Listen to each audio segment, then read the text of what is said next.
सभी लोगों को संजय चौधरी का नमस्कार। आने वाले समय में भाजपा सरकार से कई नेता भाग जाएंगे।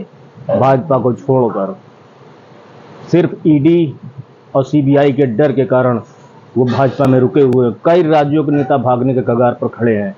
भाजपा को छोड़कर भागना तय है उनका, क्योंकि आने वाले समय में इंडिया बहुत मजबूत स्थिति में दिख रहा है। इसलिए वो दल बदलने के चक्कर में लगे हुए हैं। इन दल बदलुओं को अगर दल भी बदलते हैं तो इनको कोई भी जनता वोट न करे, इन भगोड़ों को कहीं भी इज्जत न मिले। धन्यवाद। आगे इनसे सुनिए क्या कहते हैं। इस बार यूपी में संघी बीजेपी वाले औंधे मुंह गिर जाएंगे। दलित समाज 100 के 100% इंडिया गठबंधन में जाएगा। तो जो आम जनता है उन्होंने मन बना लिया है कि जो बीजेपी को हराएगा, हमें चाहे कुछ भी कुर्बानी देनी पड़े, हम उसको वोट करेंगे। अगर ये छूट हो कि कोई भी विधायक छोड़ के चला जाए, उसकी सदस्यता नहीं जाएगी, तो बीजेपी में भगड़ मच जाएगी, 150 लोग रह जाएंगे। उनको यूपी का गदर, मध्य प्रदेश का गदर, राजस्थान का गदर, मणिपुर का गदर नहीं दिखाई। मेहमान है मुकेश सिद्धार्थ, यूपी के पूर्व मंत्री। और यूपी में अखिलेश यादव ने नारा दिया है पीडीए का, पिछड़ा दलित मुसलमान, 80 हराओ बीजेपी भगाओ। मायावती कह रही जाति जनगणना हो। आरएलडी का दावा है कि हमारे साथ कई पार्टियां और खासकर बीजेपी के नेता जुड़ रहे हैं। मुकेश जी पश्चिम उत्तर प्रदेश से ही आते हैं, मेरठ के रहने वाले हैं। मुकेश जी, कैसा क्या देख रहे हैं इस बार यूपी में क्या होगा? इस बार यूपी में संघी बीजेपी वाले औंधे मुंह गिर जाएंगे। वो तो कह रहे हैं हम 80 जीते हैं, इस बार 80 जीतेंगे। अगर जो इंडिया गठबंधन है ईमानदारी से लड़ा, मैंने पहले भी कहा है एक आध बार कि 65 सीट की गारंटी है। दलित समाज कहाँ जाएगा? दलित समाज 100 के 100% इंडिया गठबंधन में जाएगा। और एक बात और बता दूं, चाहे कोई भी दलित नेता बड़े हों, जो अगर वो संघियों से मिलते दिखाई देंगे तो औंधे मुंह गिरेंगे वो भी। तो मायावती जी तो कह रहे हैं कि हम अकेले लड़ेंगे, हम तो किसी के साथ नहीं जाएंगे। हाँ, वो बिल्कुल लड़ने के लिए कह रही हैं। वो चाहती हैं कि इंडिया ना जीते। कैसे? ये परोक्ष रूप से वो बीजेपी का समर्थन है। तो मान लिए कांग्रेस अगर अकेले लड़ती तो बीजेपी को फायदा नहीं होता? कांग्रेस अकेले लड़ेगी तो बिल्कुल बीजेपी को फायदा होगा, लेकिन गठबंधन इंडिया जो बनाया है इससे तो चुनाव लड़ना होगा। अगर ये लोग अलग अलग, अखिलेश या कांग्रेस, मायावती जी अलग अलग लड़ती हैं तो बीजेपी आएगी कि नहीं? 100%। कितनी सीटें आएगी? 75 सीटें। अगर ये अलग अलग लड़ते हैं कि कांग्रेस अलग, लोकदल अलग, अखिलेश जी अलग, मायावती अलग, तो 100 सीट आ जाएंगी बीजेपी। लेकिन बीजेपी का गठबंधन तो बड़ा है ना। अभी यूपी में अनुप्रिया पटेल उनके साथ है, निषाद पार्टी उनके साथ है, राजभर उनके साथ चले गए हैं। नहीं, ये जो छोटी छोटी पार्टियां हैं ये बीजेपी ने ही डेवलप की। बीजेपी से कहीं छिटक के चले गए लोग, कुछ धड़ा बना लिया तो बीजेपी ने इसको अलग नाम दे दिया कि अपनी पार्टी बना लो, हम साथ रखेंगे पार्टी का बढ़ाने के लिए, कि भाई पार्टी बीजेपी के साथ ज़्यादा पार्टियाँ हैं, एनडीए में ज़्यादा पार्टियाँ हैं। लेकिन सपा, कांग्रेस और आरएलडी का गठबंधन तो अभी तक होता दिख रहा है। बसपा ने कह दिया हम अकेले लड़ेंगे। इस स्थिति में तो बीजेपी को फायदा होगा नुकसान हो? नहीं, बीजेपी को कोई फायदा नहीं पहुंचने वाला।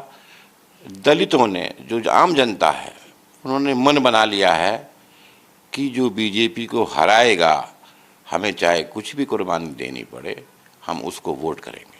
पिछड़ा समाज का क्या रुझान लग रहा है? पिछड़ा समाज के नेता कुछ गड़बड़ हैं, लेकिन जनता धीमे धीमे 60-70% तक बिल्कुल बीजेपी के खिलाफ आ गई है।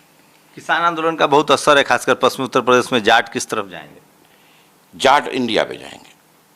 और ये मान के चलिए कि इक्का दुक्का ही वोट जाएगी एनडीए पे। और अगर हिंदू मुस्लिम हो गया तो? इससे अब फर्क नहीं पड़ता, जनता समझदार हो गई है। हिंदू मुस्लिम में जो है दलित कहाँ जाएगा? दलित हमने फिर कहा, मैं कह रहे हैं कि बीजेपी के खिलाफ जाएगा 100%। 100%। लेकिन पिछली बार बीजेपी ने विधानसभा में भी और लोकसभा में जिस तरह से दलितों में जाटव समाज को दरकिनार कर कन्नौजिया समाज को, खटीक समाज को टिकट दिया और वो सफल रहे। नहीं, इस बार ऐसा नहीं होगा। पहले दलितों को उन्होंने बहका लिया था। दलितों को नहीं, आम जनता को नहीं, नेताओं को बहका लिया था, इसलिए थोड़ी गड़बड़ हो गई थी। इस बार दलित एक है। आप सर्वे करा लीजिए, आप जो है सीनियर पत्रकार हैं, सीनियर जर्नलिस्ट हैं, आप खुद देख सकते हैं कि दलित एक बार एक तरफा जाएगा और बिल्कुल इकट्ठा जाएगा। अखिलेश, आप तो समाजवादी पार्टी में रहे भी हैं, अखिलेश यादव क्या लग रहा है जिस तरह से वो अब दलित पिछड़ों की बात करें, कुछ बदलता दिख रहा है? पहले से काफ़ी बदलाव है अखिलेश जी में। उनको लग गया है कि सबको साथ लेकर चलेंगे तभी हम सरकार बना पाएंगे, तो नहीं बना पाएंगे। चंद्रशेखर रावण का क्या रुख रहे? मैंने कहा ना, मैं चंद्रशेखर की बात भी करता हूँ, बहन जी की बात भी करता हूँ। अगर ये कि दोनों में से कोई भी बीजेपी की तरफ मिलेंगे तो ख़त्म हो जाएंगे दोनों ही लोग। अकेले लड़ते हैं तो मान लिए नहीं जाए गठबंधन में, अकेले लड़े तो भी बीजेपी का फायदा वो पहुंचेगा, लेकिन इससे फर्क पड़ेगा नहीं। जयंत अगर आरएलडी में, जिसकी कह रहे हैं लोग कि जयंत बीजेपी में चले जाएंगे, जयंत बीजेपी में नहीं जाएंगे, किसी सूरत में नहीं जाएंगे।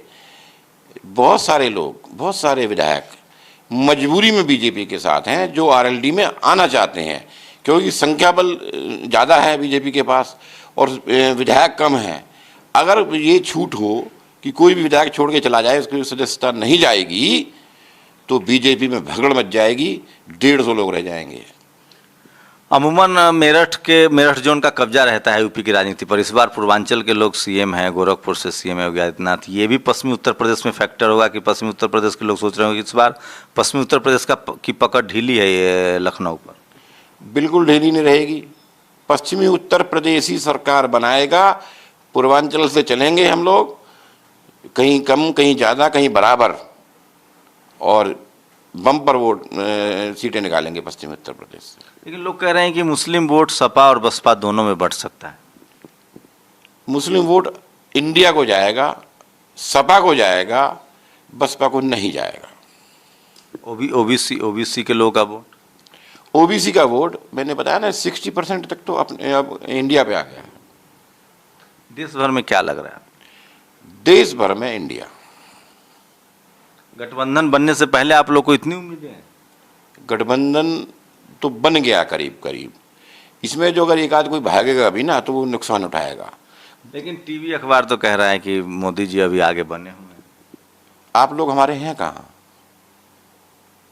आप लोग हमारी बात लिखते कहाँ हैं? टीवी अखबार अगर दलितों की बात लिखता, बहुजनों की बात लिखता, तो इस देश में क्रांति बहुत पहले आ जाती। तो बहुजन समाज अपना टीवी अखबार खोल ले, कोशिश करेंगे, प्रयास करेंगे, लेकिन हम लोग पे ये संसाधन कहाँ है? हम तो अपने लोगों को जो बनते हैं, हम चाहते हैं कि वो लोग करें, हम उनको मदद करें, उनके संसाधन मजबूत करें, और बहुजनों की बात कहने वाले टीवी मीडिया वाले बने। आप राजनीति करेंगे फिर दोबारा? बिल्कुल राजनीति करेंगे। राजनीति तो करने के लिए हम हैं ही। हम राजनीति से ज़्यादा समाज सेवा ज़्यादा करना चाहते हैं, बहुजनों की बात ज़्यादा करना चाहते हैं। आपने देखा होगा मेरे पहले में उस मामले में मैं बेबाक बोलता हूँ। आप लोग भी बहुजनों के अत्याचार की बात नहीं कर रहे। बहुजनों में कितना अत्याचार हो रहा है आप देख रहे हैं। मणिपुर कांड, 2 सांसद खिलाफ, प्रधानमंत्री ने उनको बोलने नहीं दिया। 15 से ज़्यादा एमएलए खिलाफ, और प्रधानमंत्री आते हैं, बेशर्म प्रधानमंत्री, कि 2 घंटे 16 मिनट बोलते हैं, जिसमें 2 घंटे वो मस्करी करते हैं और सिर्फ 10 मिनट बोलते हैं, 2-3 मिनट बोलते हैं बहुजनों पे, दलितों पे, और चले जाते हैं। और हमारे जो राष्ट्रपति जी हैं उनके बारे में मैं पुनः बता दूं, अभी उन्होंने ईमेल किया गदर 2 के निर्माता निर्देशक को कि हम देखना चाहते हैं गदर 2। उनको यूपी का गदर, मध्य प्रदेश का गदर, राजस्थान का गदर, मणिपुर का गदर नहीं दिखाई देता। उस पर कार्रवाई नहीं करना चाहती, वो गदर 2 फिल्म देखना चाहती हैं। मैं तो दलितों को बधाई देता हूं कि अब आपकी कोई सुनने वाला है नहीं। आप, बल्कि मैं तो एक बात और कहता हूं, ये सही कहा तुलसीदास ने जी ने सही कहा था कि ढोल गंवार शूद्र पसुनारी सकल ताड़ना के अधिकारी। ये सही कहा था। अगर दलित अब भी नहीं जागा, अब भी क्रांति नहीं की, अब भी मसाल नहीं उठाई, तो फिर कुछ नहीं होगा। पिछड़े कब जगेंगे? सबसे ज्यादा हकमारी तो उनकी हो रही है। यही तो विडंबना है। चाहे वो मंडल कमीशन हो, चाहे वो आरक्षण की बात हो, सबसे ज़्यादा हक पिछड़ों का मारा गया और लड़ाई दलितों ने लड़ी और दलित ही मारे गए। और कुछ पिछड़े ने तो विरोध भी किया, मंडल कमीशन का भी विरोध किया, आज भी विरोध करते हैं। सिर्फ ये संघियों की भाषा बोलते हैं। लेकिन कुछ तो बदलाव दिख रहा है, कुछ परिवर्तन आया है। जी हाँ, काफ़ी बदलाव है। जो पढ़ा लिखा जो पिछड़ा मोदी है, जी भी तो पिछड़े हैं। ये जितने पिछड़े हैं आप भी जानते हैं। 15 लाख का सूट पहनते हैं, 8,000 करोड़ के जहाज में चलते हैं। ये जितने पिछड़े हैं, इतने पिछड़े हैं, मुझे वो मानो कह रहे हैं कि मायावती और अखिलेश से ज्यादा काम गरीबों के लिए योगी जी कर रहे हैं। नहीं। बच्चों को मिड डे मील अच्छा दे रहे हैं, ड्रेस दे रहे हैं, स्कूल बेंच बनवा रहे हैं। मायावती जी और अखिलेश ने सिर्फ शहरों का विकास किया, योगी जी की नज़र गाँव पर है। देखिए, आपने इनके ऐड देखे होंगे। योगी जी ने लिखा कि हमने 8 लाख आवास दलितों को दिए, गरीबों को दिए। एक आवास का मुझे रसीद तो दिखा दें, कोई सर्टिफिकेट तो दिखा दें कि आवास किसको दिए। हवा में देते हैं, कागज में देते हैं। ये तो हम गरीबों को पट्टा की जमीन दे रहे हैं जंगलों में। पट्टे छीने जा रहे हैं, कोई ज़मीन नहीं। और ये योगी जी हैं जिन्होंने ये कानून पास किया अपनी कैबिनेट में कि दलित की ज़मीन कोई भी खरीद सकता है, जिसकी जो आज तक किसी भी मुख्यमंत्री की हिम्मत नहीं करने की, जो वो ये कही इन्होंने किया। ये थे मुकेश सिद्धार्थ, जो यूपी से हैं, मेरठ से हैं, पूर्व मंत्री हैं, सपा की सरकार में मंत्री थे। और इनका कहना है कि अगर गठबंधन